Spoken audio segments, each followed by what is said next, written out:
I don't know about any of you, but frankly, I was just happy to have Bulls basketball back in any way, shape, or form on Sunday night.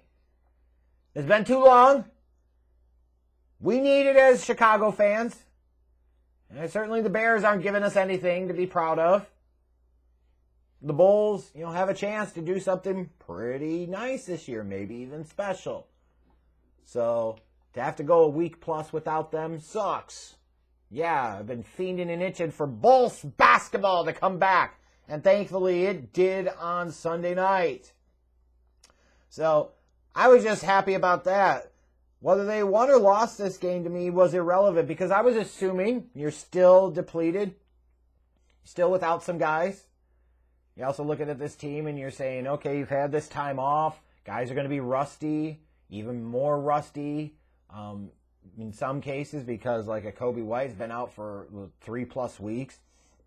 But the fact you've got the DeMVP candidate, DeMar DeRozan, he's back in the lineup. Alex Caruso's back healthy. That timeout helped him to rest his leg. Javonte Green's coming back. Kobe White may also try to participate.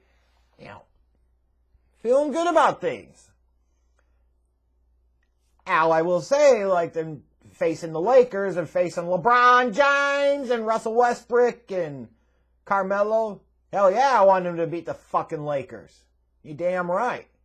Because the Lakers themselves are depleted. No Anthony Davis because he's out with the MCL strain for up to a month. They got other guys out due to COVID protocols, what have you. But the good thing is both teams are similarly impacted, so there's no excuses. They both still have some of their marquee players. Like for the Lakers, no excuses. You still got LeBron, you've got Westbrook, you've got freaking Carmelo. For the Bulls, you've got DeMar DeRozan, you've got Vucevic, you've got Lonzo Ball, you've got Caruso and Javonte Green back, two of your key kind of role players. There's no fucking excuses. Just let's roll it out there and play ball. And they did. And I thought the Bulls were going to be pretty rusty. And the good news was they really weren't in the first half.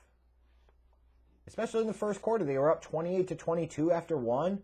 Lonzo came out of the gate strong, and he was aggressive all night. And I really like to see that because when Lonzo is using dribble drive penetration to get to the rack and break down the defense, it gets him easy shots. It gets others open easy shots. Like this Bulls offense goes to another level. When Lonzo kind of just sits and is the floor spacing three-point shooter on the outside, like when he's hitting his shots, it could be really nice, but there's more that he can bring. And this Bulls offense can be even harder to game plan for. It can be even harder to stop defensively when Lonzo is attacking the hoop here, like he did on quite a number of times during this game on Sunday night. But he had 9 to lead the way. DeMar DeRozan had 6 for the Bulls. DeAndre Jordan had 6, and Carmelo had 5 for the Lakers. LeBron with a very quiet first quarter. He's only 1-6 for the field for 2 points. The Lakers, not the best shooting start. They were 2-7 from 3 in the first. But come the second quarter, both teams started playing a little bit better. The Bulls were able to hold on to a 61-59 lead at the half. Lonzo was leading all scorers with 15. DeMar DeRozan had 14 and Vucevic had 13. So when you're looking at your 3 marquee players for the Bulls, when you look relative to their roster, these are the 3 marquee players. All of them in double digits in the first half, all of them playing good basketball. Like, that's an encouraging sign. That's what you want to see. Meanwhile, for the Lakers, you can make a somewhat similar claim. Carmelo and Westbrook each had 12 for the Lakers at half. LeBron had 10.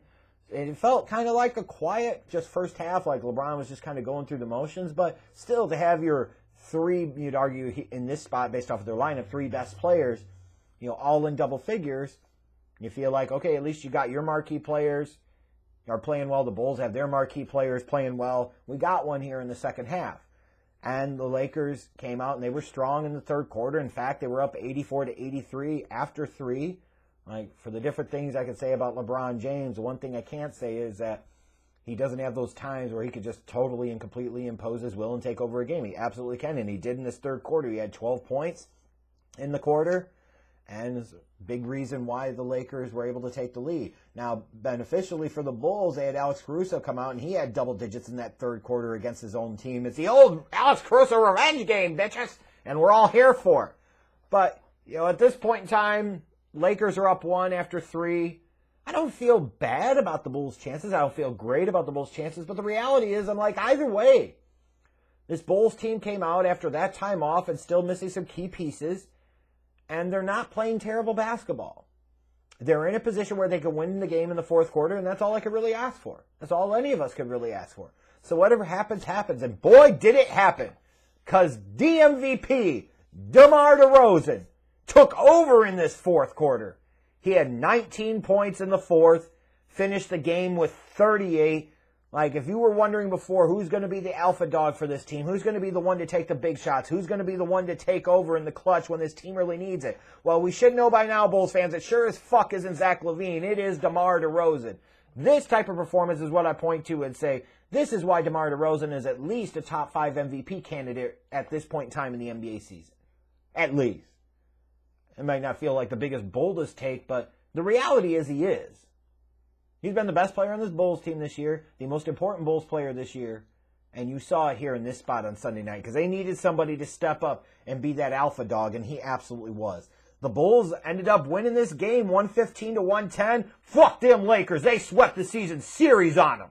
Yeah! Take that, LeBron. But it was a great performance for the Bulls, you know, biggest name players that were in the lineup. As I mentioned, DeMar DeRozan with the 38 points. Vucevic and Lonzo each with 19. So without a LaVine, you need those guys to step up, and they certainly played it well. Alex Caruso gave you 17 big points against his old team. For the Lakers, LeBron finished the game with 31. So you could say, you know, he started off the fourth quarter kind of aggressive and then did what LeBron typically does and was kind of passive when it mattered most for his team. Carmelo had 21. Like, the Bulls were having some trouble with him on Sunday night. Westbrook had 20. But when you look at this game, you say the Lakers shot like 51, 52% from the field. How did they lose this game? Well, it comes down to two real factors, honestly. Number one, turnovers.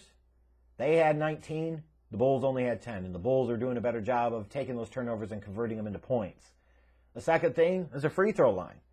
The Bulls shot like 80% from the free throw line and had over 30 attempts. Like, the Lakers shot something like 62, 63% from the free throw line and maybe had 20, 22 attempts. So the Lakers were settling a lot more for the mid-range and outside jump shot in particular, weren't getting to the free throw line as often, and when they did, they weren't hitting at the clip that was necessary. Protect the ball, hit your free throws. It's amazing how many games you can win in the NBA, and when you don't do it, it's amazing how many you can lose. And that was the story of this game. As much as we can focus on DeMar DeRozan and his magnificent play in the fourth quarter, as much as we could talk about any number of things with this matchup, the reality is the Bulls played a cleaner version of basketball than the Lakers ultimately and hit their free throws at a better clip than the Lakers did. That's why the Bulls won. So it was a great win for the Bulls after all that time off, missing key pieces, especially somebody like a Zach LaVine, to come out here and get the job done, sweep the Lakers for the season. Feels fantastic. No rest for the weary, though. Now, they got some time off. They were able to rest a little bit. Well, they needed it because they're going to have a couple more games over the next 3-4 days or so. And next up is the Houston Rockets, who we all know the Bulls can't sleep on because the Rockets took it to them in the last matchup, and that's what spawned the Rockets to go on a bit of a winning streak of their own. So the Bulls need to take this one, put it in the rearview mirror, and focus on Monday and go out there and kick the shit out of the Houston Rockets.